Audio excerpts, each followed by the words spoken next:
Hello everyone, welcome back to the channel. I'm your host Gyro. Today we are going to answer a very simple question. Is Protection Paladin still the best and most accessible, most all-rounded tank in World of Warcraft from the perspective of a casual or a very noob, kind of not particularly confident player? In my opinion, yes, I do believe that Protection Paladin is something that you need to invest your time into, not that much time compared to other tanks, to become decent at tanking with. If you are just trying tanking, perhaps you don't even have to be a noob in World of Warcraft in general, but perhaps you decided to tank a bit in Dragonflight because everyone is going to be Draxia, and as you know, those Dragonkin, they're going to be DPS and they're going to be healers. So healers and DPS are going to be a dime a dozen, at least for a while. So thinking of what kind of tank you might pick up for yourself in order to be needed in the groups is not a terrible time investment right now, in my humble opinion. This is going to be a relatively longish video, I suppose, a bit of a guide really, for noobs, for newbies. Please share your experience below in the comments below if you're an expert. Otherwise, please, I would appreciate if you didn't critique my approach to explaining the basics, because this video might not be for you if you already know better, okay? Paladin probably has an unparalleled self-sustain, where, and by self-sustain I mean mitigation of the damage as well as healing back. So it's not as passive as perhaps demon hunters have, from just attacking enemies and having those soul fragments that heal them automatically, but at the same time it's a lot more predictable and a lot more potent. You can get a lot more mitigation of damage. Simply refuse to die by using your Ardent Defender cooldown on 1.4 minute cooldown in this particular case, and I don't have to do it in this sample run because it's just you're like a real tank, like tank, you know what I'm saying? All you're using essentially, like some might be overwhelmed by the number of abilities, but you don't have to be overwhelmed so much in the bare bones build of a Protection Paladin here, and that's what I love about this class.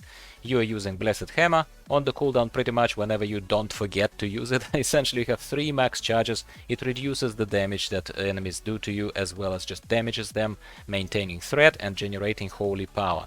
And then you spend holy power on something more potent and more useful potentially. For example, Shield of the Righteous. Shield of the Righteous is your staple ability. You slam the enemies in front of you with your shield, causing the damage, increasing your armor.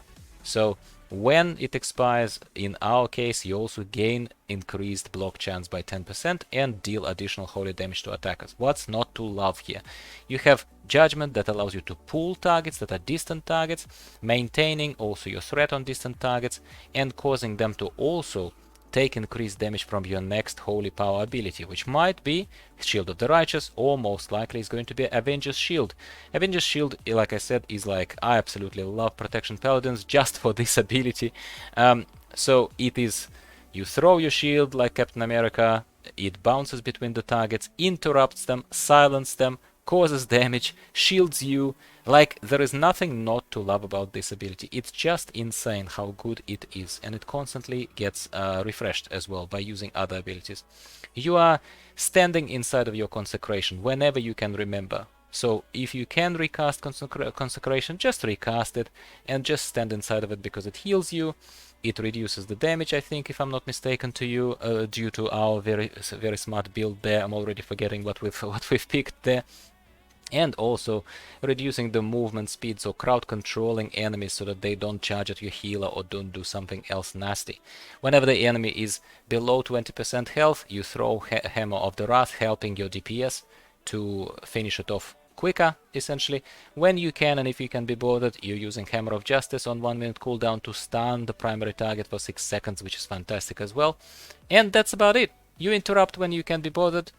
I'm not talking to you about Shadowlands specific borrowed power abilities such as Vanquished's Hammer and such as the Fleshcraft, which I'm using frequently in this run because they're handy. These abilities are handy, but you're not gonna have them in Dragonflight, so who cares, right? And then you have a bunch of cooldowns that you don't have to use. We have our Sentinel, which is basically, you know, replaced Avenging Wrath. That is making you tougher, stronger for quite substantial amount of time. So if heavy damage was coming and your healer is dead or sleeping, you could use that. Very occasionally enemies will run away from you and you will use your taunt, your Hand of Reckoning, to tell them to attack you. If some typically a DPS being overzealous, or somehow your healer pulled the enemies, you are going to use your Blessing of Protection on them, which is dropping their threat and giving them immunity to physical damage, which is fantastic as well. You have your bubble, your Divine Shield for completely oh crap moments, which hopefully will never come to you because you're a Protection Paladin. It will drop your threat, save your life, but kill your group, and that is not why you exist as a Protection Paladin. You also have Lay on Hands, where you can heal anyone for 100% of their health on a 7-minute cooldown. It's a big cooldown, but simply because of how powerful this ability is, and like I already mentioned to you, 2 primary defensive abilities. So let's take a closer look at how to build your Protection Paladin to a decent extent. With the introduction of the new talent system in 10.0 and with the introduction of the specs that are switched around like this, you naturally first and foremost would be switching to Protection spec. This is very, very simple. You go here and you have talents available to you. I have currently they're pre-selected for me on this character. I have multiple ones as the default loadout, as you can see here in the bottom left corner of the screen. It means that Blizzard has thought about how they probably envisage you playing, and they have given you this basic layout of most important sort of basic things that a Protection Paladin in their opinion should be able to do, and this is a level 60 Protection Paladin. So obviously as a newbie, as a starter, somewhere there lower in the levels, you will not have all of this glory over here. I personally find that this is a little bit it's not to my liking. I'm going to reset all talents. So on the left we have a base Paladin points kind of allocation available to us, and on the right we have a spec specific tree, which would be Protection, Holy, or Retribution if you are a DPS person. Alright, so what are we going to do here on the left to start with? Well, no regrets and kind of necessary stuff in my humble opinion is, we'll take Hammer of Wrath. This is an execute. I probably recommend that you take Blessing of Freedom. Blessing of Freedom is something that will get you out of roots. Not out of stuns, but I think out of roots, which happen very often in dungeons. Something like, the final boss of the Necrotic Wake in Shadowlands is periodically freezing targets in place so that he can pelt them with ice. So this is something that will let you get out of that. My philosophy with every class, including this one, is to minimize the amount of buttons, amount of abilities. We already are bloated with abilities in World of Warcraft. I believe that. And I don't want those extra ones. I just don't. Okay? So I'm trying to save on points. Do you see what I'm saying here? I'm not allocating this. And I'm not allocating this. But Divine Speed, Divine Steed, that's something that gives us mobility. We are a little bit limited in mobility. We're not the worst around as a class. I think as a spec of Protection Paladin, Divine Steed you need, in my humble opinion. Having a second charge on your steed is going to give you extra mobility. Not a bad idea. I'm going to increase my ability to control the targets that I'm tanking. So I'm going to take that. And I have 2 more points to spend. Alright, let's put one here into the Great Judgment. Let's take Blinding Light, because that's an AoE cooldown that allows us to blind all targets and make them disoriented for 6 seconds. That's quite a big window of reduction of damage.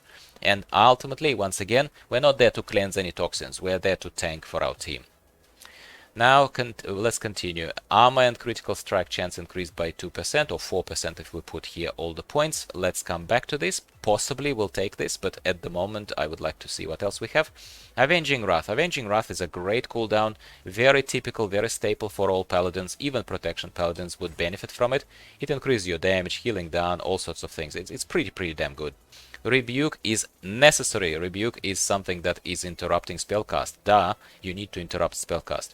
Damaging Holy Power abilities deal increased damage, so 10% in the full investment. Yes, please, absolutely no problem with that. Now here we can boost our Consecration. We will be always tanking in our AoE Consecration. This will do more damage and therefore generate more threat when we are if we do that. And what about Touch of Light?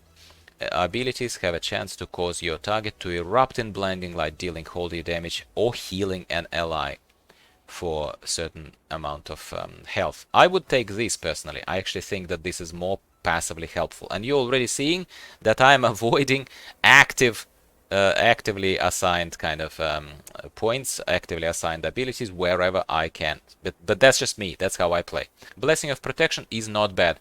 This is definitely dropping threat on the character, on another party member that you are going to bless.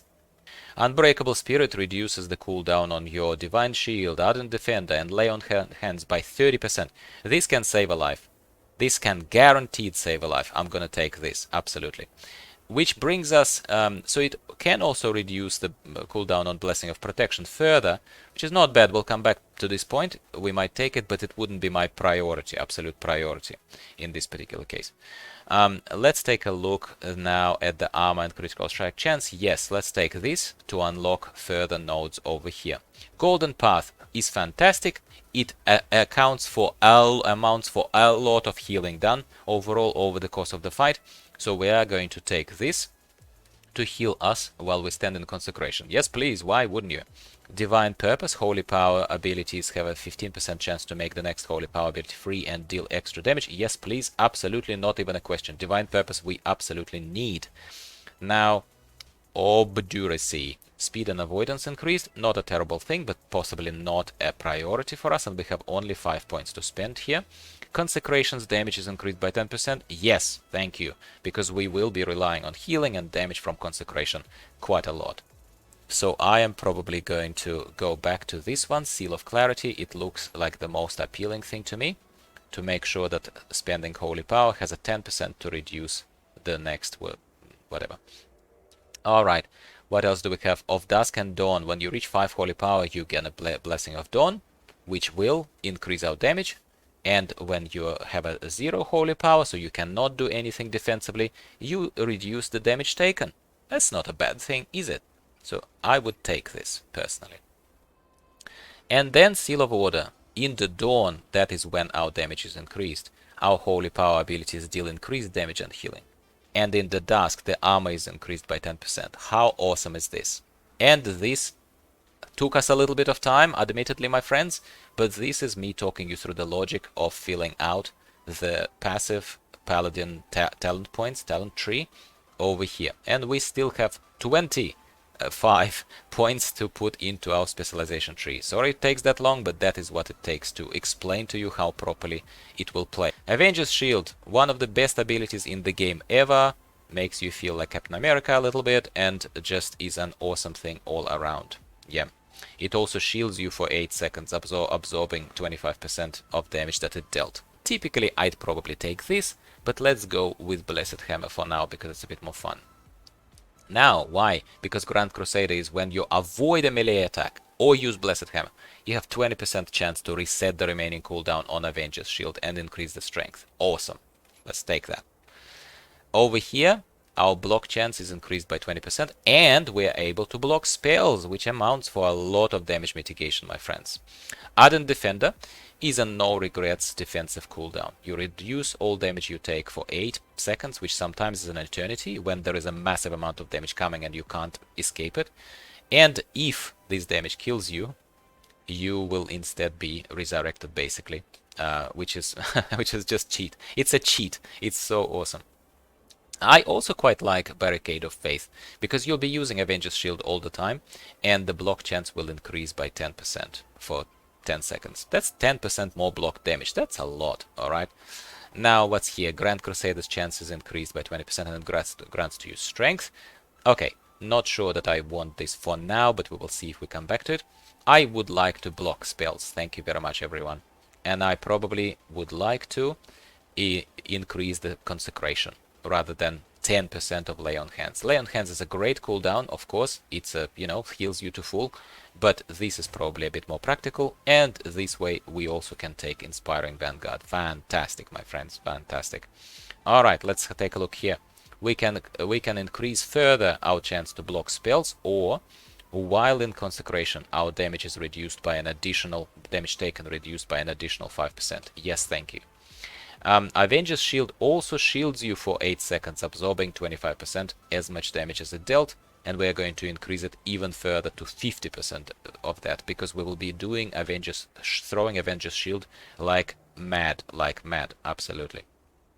Ardent Defender can be boosted further, or we can have an extra button, Blessing of Spell Warding. No thank you, I don't like buttons. Okay. Light of the Titans, Word of Glory can heal for an additional amount of health, which is good, and it's increased even further by 50% when cast on yourself. Something like this Light of the Titans can practically save you if your healer is already dead, or healer is just slacking in some sort of a bad pickup group, which happens, let's face it, for us as tanks all the bloody time. And that's one of the reasons why I am insisting on the fact that Paladin has the most amount of toys, the most amount of tools that are allowing you, even in a very basic build like this one, to make sure that you actually are able to survive, essentially, even if your healer is dead or slacking. Yeah. Okay, so I'm gonna skip this central thing of boosting improved Ardent Defender further and Blessing of Spell Warding. I'm gonna take a look at this. Do I want to improve my Avenging Wrath Might? No. Do I want to take Sentinel though? That will replace Avenging Wrath, and this is awesome, by the way. It basically replaces Avenging Wrath, same cooldown, it increases your maximum health massively, and it reduces the damage taken per stack. You gain 15 stacks straight away, so that's 30% damage reduction for 25 seconds. For first 10 seconds you will get the full stack of that reduction. That's massive. Okay, and then you'll start slowly losing that effect.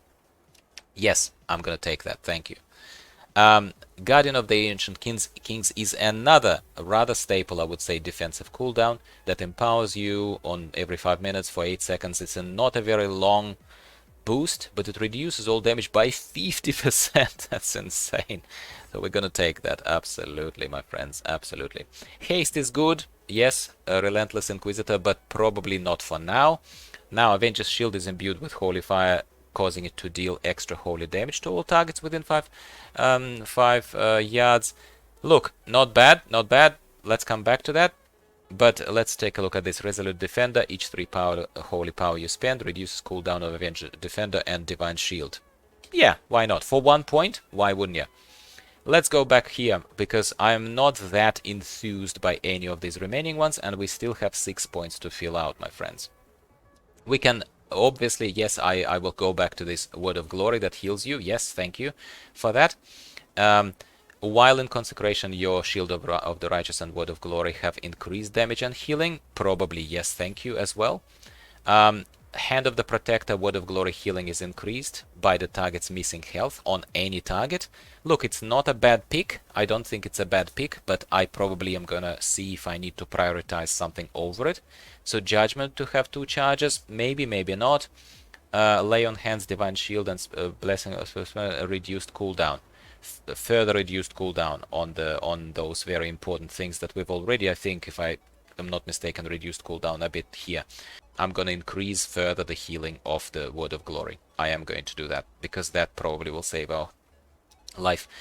Alright, as you saw early in the video, now feels like it was ages ago because the video is detailed and long, deliberately. Eye of Tyr was selected as part of the basic kind of default build that Blizzard gives you, but it is an extra button. First and foremost, and it is on a 1 minute cooldown. It's not something that can be used too often, so it does damage to the nearby enemies. It reduces damage that they deal to you. It's all welcome. It's all welcome. It's not bad, and it's for 9 seconds. It's not a bad cooldown. I'm just not that sold that I want it, me personally. But you probably, I'm making it very clear. It used to be a staple ability of Protection Paladins in Legion. So in case you're typing up a comment, first of all, thank you very much for your attention. I love comments, but I am aware of it. I played in Legion. I am at the moment just thinking I can spend my time more wisely on more passive abilities. That's what I still believe. Okay. All right. Each holy power reduces the remaining cooldown on Avenging Wrath and Guardian of the Ancient Kings. Probably not a bad idea, because we'll be relying on that defensively and offensively. Focused Enmity, Avenger Shield deals 100% increased damage, but only strikes 1 target. No. Soaring Shield jumps to 2 additional targets, so we can cover more ground when we're hitting and silence more ground because it silences the targets. Yes, please. Absolutely, 100%. Gift of the Golden Bulk here. Each enemy hit by the Avenger's Shield reduces the remaining cooldown again on our defensive, and when you drop below 30% health, you become focused with the Guardian of the Ancient Kings. Yes, why not? This is excellent, and this is passive, and you know me, I'm hunting for passive things all the time. Alright, that's it. That's all I took. Maybe this is not the most efficient, and I didn't get to the very bottom over here, but don't forget that this is designed to be continued to be filled out, right, as we level from level 60 to level 70. It's not like some new talents are going to be added at the bottom. That's all you have. That's all you have. So this is all that I'm going to test this paladin with, and why I believe that this will give me what I need at level 60, you know, to level through Dragonflight, the new zones, and enjoy myself as a protection paladin who doesn't like too many buttons. Alright, now let's transition to very briefly to the UI setup. You can see in the comments down, not in the comments, but in the description of the video, a link to the import string. Into the edit, press escape, press edit mode.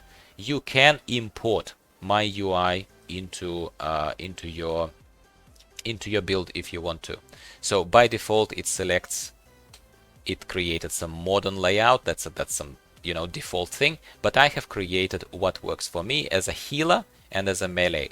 So because our tank is melee, I'm gonna pick that, and you can see that it has put everything where I want it. It has centered most important abilities. It has given me a big platform here to play. I love Protection Paladins because of their ability to be whoever they want to be. They can be a tank, and this video was about being a tank. If you are sick of tanking, or there are too many tanks and queues for tanking are not as good as for healing, try healing. It's a fantastic healer as well. If you want to be a damager, just kind of less accountability, but a little bit more sort of eyes on you so that you perform well and you actually don't just slack. And to be honest with you, people think that playing Retribution or any other DPS is actually easier than tanking or Holy. I actually will probably publish a separate video where I'll convince you otherwise. There is a lot more pressure on you to perform as a damage dealer. But that is beside the point. That maybe is a little preview of some future content that you might want to subscribe for, especially if you've watched this far into the video. So Protection Paladin is fantastic, has tools for every job, has unparalleled self-heal and self-sustain, has most fun abilities such as Avenger's Shield, has reasonable mobility with 2 charges of Divine Shield, of Divine Steed, and overall it is a tank. It is a holy tank that will just not die and will be the last person standing on the battlefield. That's why I love it. That's why you should love it, especially if you don't know any better. Pick a Protection Paladin, buy me a coffee later by clicking like on this video, and your views are certainly paying for my coffee once in a while, which is nice. Thanks very much for tuning in and watching this video, and I'll be speaking to you about something else, Dragonflight, usually classes, reviews, and that kind of stuff related. Thanks again, and bye for now.